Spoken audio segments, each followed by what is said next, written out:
बोलो बृहस्पति भगवान की जय। प्रिय भक्तगणों, आइए सुनते ही बृहस्पतिवार की व्रत कथा। प्राचीन समय की बात है।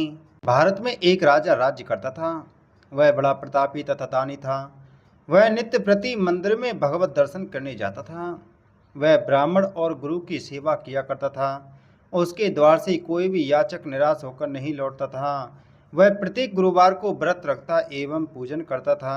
हर दिन गरीबों की सहायता करता। परंतु यह सब बातें उसकी रानी को अच्छी नहीं लगती थीं। वह ना व्रत करती और न किसी को एक भी पैसा दान में देती थी।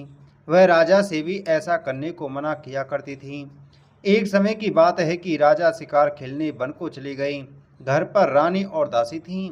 उस समय गुरु बृहस्पति साधु का रूप धारण कर राजा के दरवाजे पर भिक्षा मांगने आई। साधु ने रानी से भिक्षा मांगी तो वह कहने लगी, हे साधु महाराज, मैं इस दान और पुण्य से तंग आ गई हूँ। इस कार्य के लिए तो मेरे पतिदेव ही बहुत हैं। अब आप ऐसी कृपा करें कि सारा धन नष्ट हो जाए तथा मैं आराम से रह सकूं। साधु रूपी बृहस्पति देव ने कहा, हे देवी, तुम बड़ी विचित्र हो। संतान और धन से कोई दुखी नहीं होता है, इसको सभी चाहते हैं। पापी भी पुत्र और धन की इच्छा करता है। अगर तुम्हारे पास धन अधिक है तो भूखे मनुष्यों को भोजन कराओ, प्याऊ लगवाओ, ब्राह्मणों को दान दो, धर्मशालाएं बनवाओ, कुआं, तालाब, बावड़ी, बाग बगीचे आदि का निर्माण करवाओ तथा निर्धनों की कुंवारी कन्याओं का विवाह कराओ, साथ ही यज्ञ आदि करो। इस प्रकार के कर्मों से आपके कुल का और आपका नाम परलोक में भी सार्थक होगा एवं तुम्हें भी स्वर्ग की प्राप्ति होगी। परंतु रानी साधु की इन बातों से खुश नहीं हुई। उसने कहा, हे साधु महाराज, मुझे ऐसे धन की आवश्यकता नहीं जिसको मैं अन्य लोगों को दान देती फिरूं तथा जिसको रखने और संभालने में ही मेरा सारा समय नष्ट हो जाए। साधु ने कही, हे देवी, यदि तुम्हारी ऐसी ही इच्छा है तो जैसा मैं तुम्हें बताता हूँ तुम वैसा ही करना। बृहस्पतिवार के दिन घर आंगन को गोबर से लीपना, अपने केशों को पीली मिट्टी से धोना, केशों को धोते समय स्नान करना, राजा से कहना वह हजामत करवाए, भोजन में मांस मदिरा खाना, कपड़े धोबी के यहाँ धुलने देना। इस प्रकार 7 बृहस्पतिवार करने से तुम्हारा सारा धन नष्ट हो जाएगा। यह कहकर साधु महाराज रूपी बृहस्पति देव अंतर्ध्यान हो गए। रानी ने साधु के कहने के अनुसार 7 बृहस्पतिवार तक वैसा ही करने का विचार किया। साधु के बताए अनुसार कार्य करते हुए केवल 3 बृहस्पतिवार ही बीते थे कि उसकी समस्त धन संपत्ति नष्ट हो गई। भोजन के लिए दोनों समय परिवार तरसने लगा तथा सांसारिक भोगों से दुखी रहने लगा।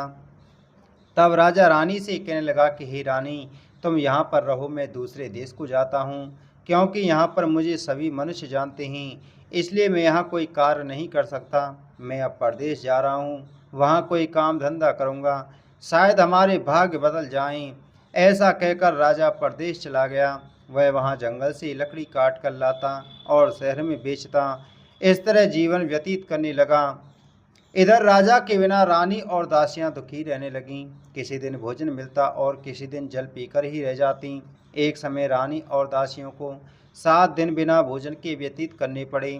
तो रानी ने अपनी दासी से कहा, हे दासी, यहाँ पास ही के नगर में मेरी बहन रहती है, वह बड़ी धनवान है, तो उसके पास जा और वहाँ से 5 शेर बेजर मांग कर के ले आ, जिससे कुछ समय के लिए गुजर हो जाएगा। दासी रानी की बहन के पास गई। रानी की बहन उस समय पूजा कर रही थी। बृहस्पतिवार का दिन था। दासी ने रानी की बहन से कहा, हे रानी, मुझे आपकी बहन ने भेजा है, मुझे 5 शेर बेजर दे दो। दासी ने यह बात अनेक बार कही, परंतु रानी की बहन ने कोई उत्तर नहीं दिया, क्योंकि वह उस समय बृहस्पतिवार की व्रत कथा सुन रही थी। जब दासी को रानी की बहन से कोई उत्तर नहीं मिला तो वह बहुत दुखी हुई। उसे क्रोध भी आया। वह लौटकर रानी से बोली, हे रानी, आपकी बहन बहुत ही घमंडी है, वह छोटे लोगों से बात भी नहीं करती। मैंने उससे कहा तो उसने कोई उत्तर नहीं दिया, मैं वापस चली आई। रानी बोली, हे दासी, इसमें उसका कोई दोष नहीं है। जब बुरे दिन आते हैं तब कोई सहारा नहीं देता। अच्छे बुरे का पता विपत्ति में ही लगता है। जो ईश्वर की इच्छा होगी वही होगा। यह सब हमारे भाग्य का दोष है। इधर रानी की बहन ने सोचा कि मेरी बहन की दासी आई थी, परंतु मैं उससे नहीं बोली। इससे वह बहुत दुखी हुई होगी। अतः कथा सुन और विष्णु भगवान का पूजन समाप्त कर वह अपनी बहन के घर आई और कहने लगी, हे बहन, मैं बृहस्पतिवार का व्रत कर रही थी। तुम्हारी दासी हमारे घर गई थी, परंतु जब तक कथा होती है तब तक हम लोग ना उठते ही ना बोलते ही, इसलिए मैं नहीं बोली। कहो दासी क्यों गई थी? रानी बोली, बहन, हमारे घर अनाज नहीं था। वैसे तुमसे कोई बात छिपी नहीं है, इस कारण मैंने दासी को तुम्हारे पास 5 सेर बेजल लेने के लिए भेजा था। रानी की बहन बोली, बहन देखो, बृहस्पति भगवान सबकी मनोकामना पूर्ण करते हैं। देखो, शायद तुम्हारे घर में ही अनाज रखा हो। यह सुनकर दासी घर के अंदर गई। वहां उसे एक घड़ा बेजर का भरा मिल गया। उसे बड़ी हैरानी हुई, क्योंकि उसने एक एक बर्तन देख लिया था। उसने बाहर आकर रानी को बताया। दासी अपनी रानी से कहने लगी, हे रानी, देखो, वैसे हमको जब अन्न नहीं मिलता तो हम रोज ही व्रत करते हैं। अगर इनसे व्रत की विधि और कथा पूछ ली जाए तो उसे हम भी कर लिया करेंगे। दासी के कहने पर रानी ने अपनी बहन से बृहस्पतिवार व्रत के बारे में पूछा।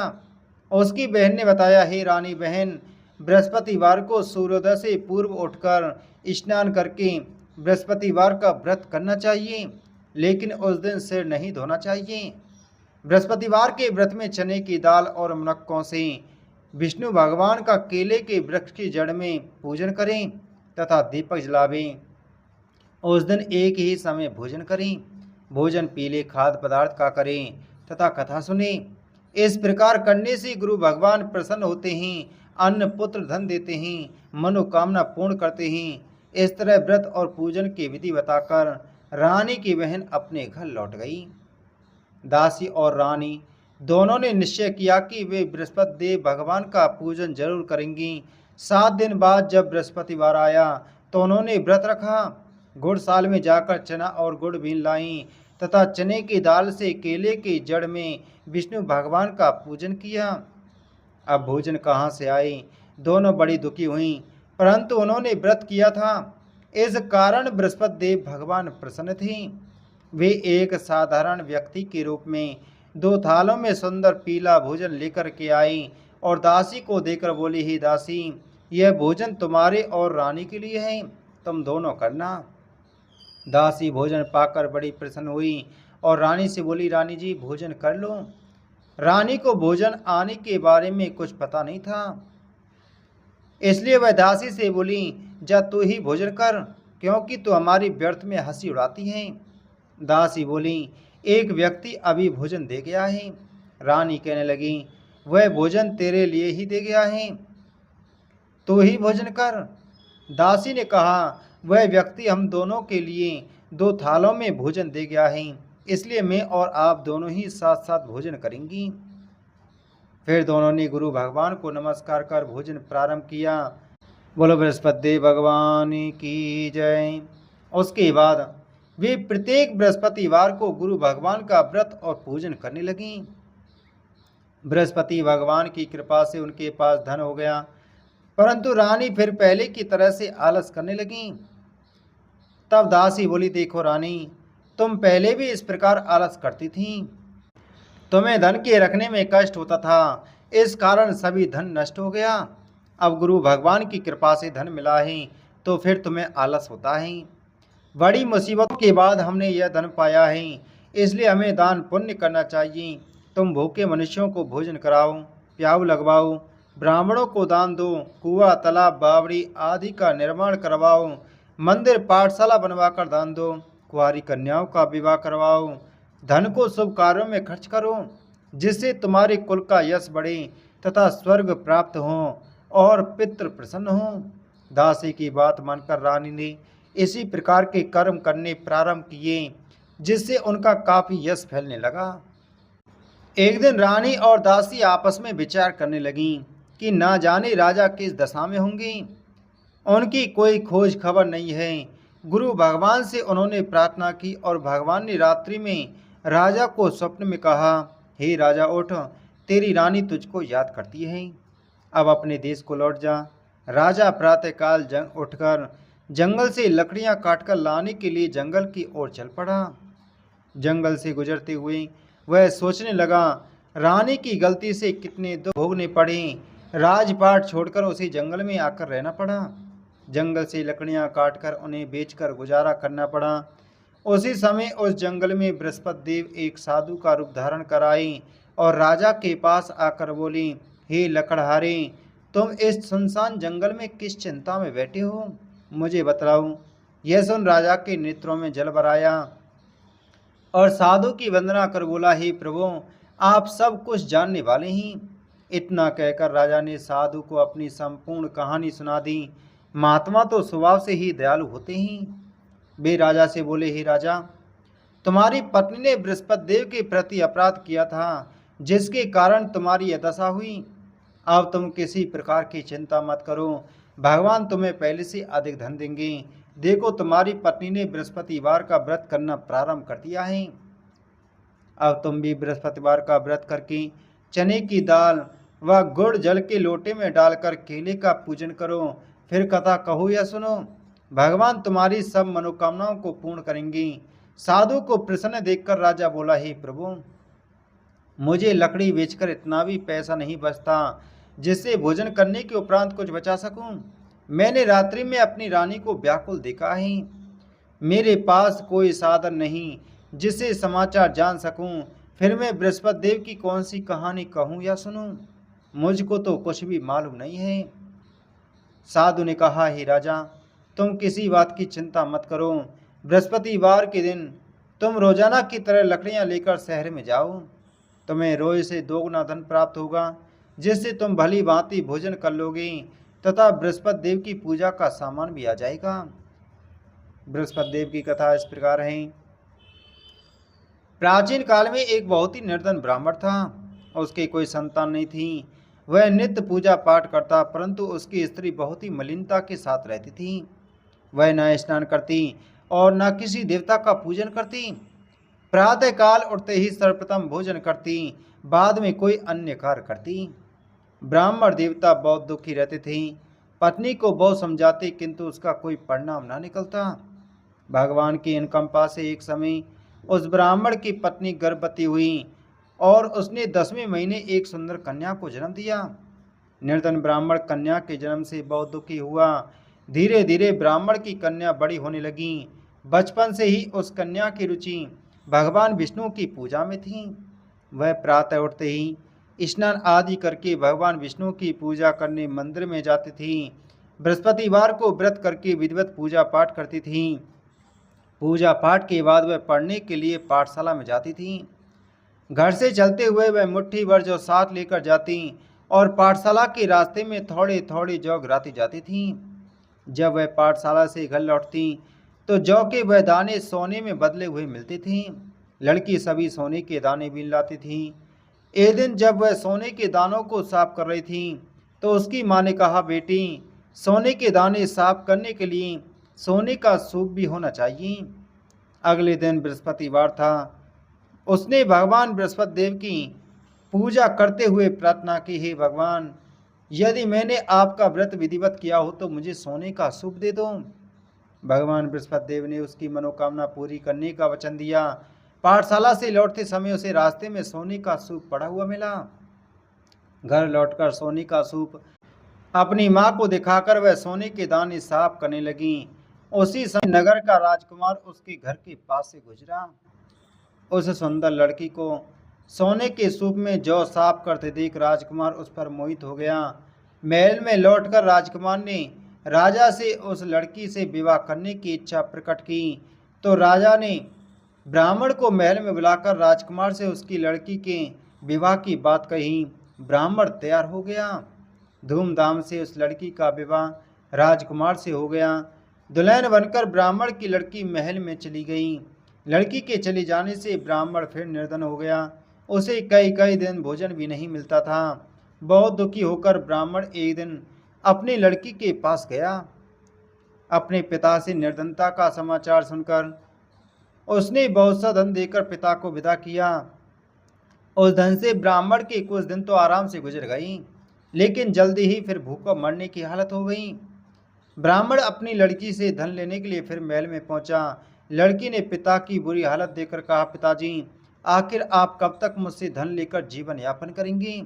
आप कोई ऐसा उपाय क्यों नहीं करती जिससे आपका घर धन संपत्ति से भर जाए? ब्राह्मण ने कहा, मैंने तेरी माँ को बहुत समझा लिया, पर उसकी समझ में कुछ नहीं आता। उसका फूहड़पन नष्ट हो जाए तो घर की निर्धनता भी दूर हो जाए। तब कुछ सोचकर लड़की ने पिता से कहा, पिताजी, आप कुछ दिनों के लिए माँ को मेरे पास छोड़ जाओ।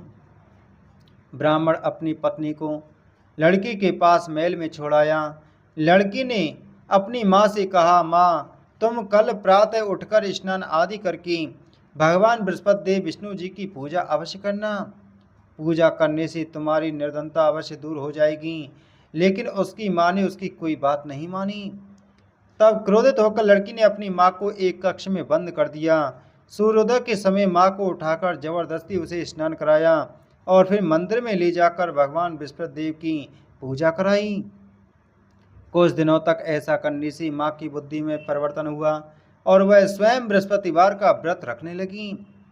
उसके व्रत रखने से ब्राह्मण के घर में भगवान विष्णु की अनुकंपा से धन की वर्षा होने लगी।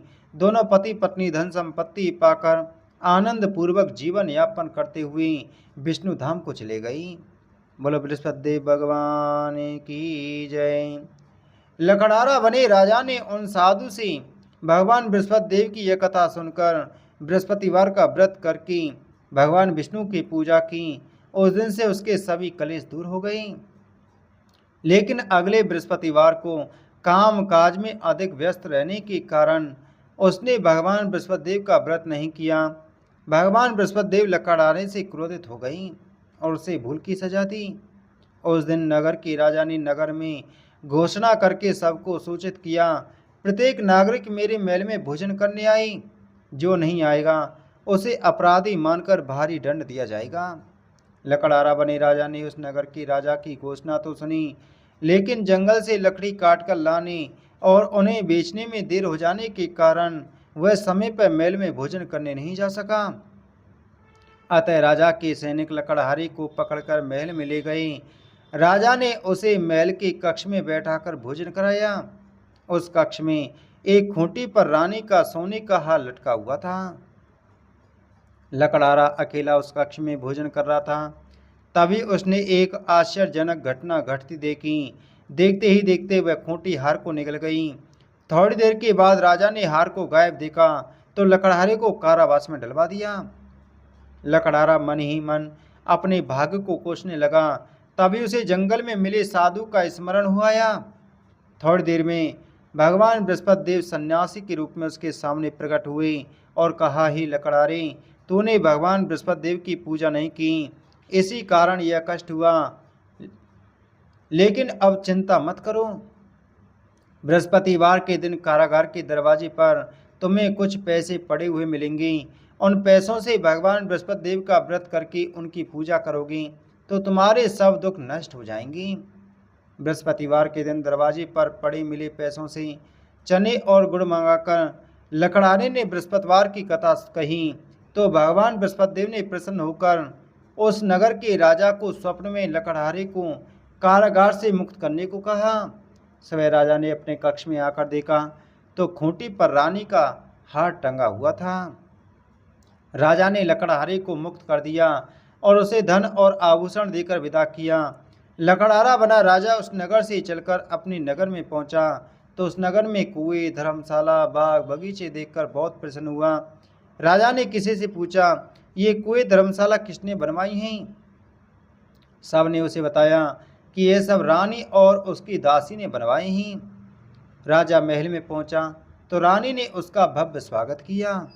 तब राजा ने निश्चय किया कि सप्ताह में एक बार तो सभी बृहस्पति देव का व्रत कथा पूजन करते ही, परंतु मैं प्रतिदिन व्रत किया करूंगा तथा दिन में 3 बार व्रत कथा कहा करूंगा। अब राजा हर समय दुसाले में चने की दाल बांधे रहता तथा दिन में 3 बार बृहस्पति देव की कथा कहता। कुछ दिनों के बाद राजा को अपनी बहन की याद आई। एक दिन घोड़े पर सवार होकर राजा अपनी बहन से मिलने चल दिया। अभी राजा नगर के बाहर पहुंचा ही था कि उसने कुछ लोगों को एक शव को ले जाते हुए देखा। राजा को स्मरण हुआ कि आज उसने किसी को बृहस्पतिवार की व्रत कथा नहीं सुनाई है। राजा ने उन लोगों को रोककर कहा, भाइयों, आप सबको ले जाने से पहले मुझसे बृहस्पतिवार की कथा सुन लें। लोगों ने राजा पर क्रोधित होते हुए कहा, तुम पागल तो नहीं हो गए हो? लेकिन कुछ बड़े बूढ़े लोगों ने कहा, अच्छा भाई, साथ में चलते चलते तुम अपनी कथा भी सुना लो। राजा ने चलते हुए आधी कथा ही सुनाई थी कि सब हिलने लगा। राजा के पूरी कथा सुनाते ही सब उठकर बैठ गया। लोगों ने हैरानी से दांत तले उंगली दबाई और अगले बृहस्पतिवार से भगवान बृहस्पति देव का व्रत करने व कथा सुनने का निश्चय कर लिया। बोलो बृहस्पति देव भगवान की जय। अब घोड़े पर सवार राजा चलते हुए एक किसान के पास पहुंचा। किसान अपने खेत में हल चला रहा था। राजा ने कहा, अरे भाई, मुझसे बृहस्पतिवार की कथा सुन लो। किसान झुंझला कर बोला, अरे भाई, देख नहीं रही, जितनी देर तक तुम्हारी कथा सुनूंगा उतनी देर में तो पूरे खेत में हल चला लूंगा। राजा निराश होकर चलने लगा। तभी किसान के बैल लड़खड़ाकर जमीन पर जा गिरे। किसान के पेट में भी जोरों का दर्द होने लगा। उस किसान की पत्नी जब खाना लेकर आई तो उसने किसान से इस बारे में पूछा। किसान ने घुड़सवार की पूरी कहानी सुनाई। किसान की पत्नी दौड़ती हुई राजा के पास पहुंचकर हाथ जोड़कर बोली, भैया, मैं तुम्हारी कथा सुनने को तैयार हूँ। राजा ने उसके साथ खेत पर पहुंचकर बृहस्पतिवार की कथा सुनाई। तभी बैल उठकर खड़ी हो गई। किसान का पेट भी तुरंत ठीक हो गया। बोलो बृहस्पति देव भगवान की जय। राजा अपनी बहन के घर पहुंचा तो उसकी बहुत आवभगत हुई। अगले दिन सुबह उठकर राजा ने देखा घर के सभी लोग भोजन कर रहे हैं। किसी भूखे को बृहस्पतिवार की कथा सुनाए बिना राजा भोजन नहीं करता था। उसने बहन से कहा, बहन, क्या घर में कोई ऐसा व्यक्ति है जिसने अभी तक भोजन ना किया हो? उसकी बहन बोली, भैया, हमारे घर में तो क्या आपको पूरे नगर में कोई ऐसा व्यक्ति नहीं मिलेगा जिसने सुबह सुबह भोजन ना किया हो। तब राजा ने बहन के घर से निकलकर उस नगर में बिना भोजन किए व्यक्ति की तलाश की। एक गडरिये के घर में उसका बेटा बीमार होने के कारण भूखा रह गया था। राजा ने उसको जाकर बृहस्पतिवार की कथा सुनाई। कथा सुनते सुनते गडरिये का बीमार बेटा बिल्कुल ठीक हो गया। सबने राजा की बहुत प्रशंसा की। एक दिन राजा ने अपनी बहन से कहा, बहन, अब हम अपने घर जाना चाहते हैं, तुम भी हमारे साथ चलो, कुछ दिन वहाँ रहकर लौट आना। राजा की बहन ने अपनी सास से पूछा तो सास ने ताने देते हुए कहा, बहू, मायके जाना तो अकेली जाना, मेरे पोतों को नहीं ले जाना। तुम्हारे भाई की कोई संतान नहीं है, कहीं तुम्हारी भाभी मेरे पोतों पर कोई जादू टोना ना कर दी। दूसरे कक्ष में बहन की सास की बातें सुनकर राजा दुखी मन से अकेला ही अपने नगर को लौट गया। रानी ने राजा से कहा, आप तो अपनी बहन को साथ लाने की बात कहकर गए थे, फिर बहन को साथ क्यों नहीं लाई? तब राजा ने दुखी होते हुए कहा, रानी, हम निसंतान हैं, इसलिए कोई हमारे घर आना पसंद नहीं करता। रानी ने राजा को समझाया, ही प्राणनाथ, हमें बृहस्पति देव ने सब कुछ दिया है, अब भगवान बृहस्पति देव हमें संतान भी अवश्य देंगे। बृहस्पतिवार को विधिवत व्रत करते हुए राजा रानी ने भगवान बृहस्पति देव से संतान के लिए प्रार्थना की। कुछ दिनों के बाद उन्होंने स्वप्न में दर्शन देते हुए कहा, हे राजन, तेरी मनोकामना अवश्य पूरी होगी। एक सप्ताह बाद ही रानी गर्भवती हो गई। 10वें महीने रानी ने एक सुंदर पुत्र को जन्म दिया। राजा रानी जीवन पर्यंत बृहस्पतिवार का व्रत करते रही। उनके घर में धन की वर्षा होती रही। इस तरह आनंद पूर्वक जीवन यापन करते हुए राजा रानी भगवान बृहस्पति देव की अनुकंपा से मोक्ष को प्राप्त करके सीधे वैकुंठ धाम को पहुंच गई। बोलो बृहस्पति देव भगवान की जय। बृहस्पतिवार को विधिवत व्रत करके जो स्त्री पुरुष भगवान विष्णु की पूजा करते हैं, भगवान उनकी सभी मनोकामनाएं पूरी करते हैं। इति श्री बृहस्पतिवार व्रत कथा संपूर्णम। बोलो बृहस्पति देव भगवान की जय।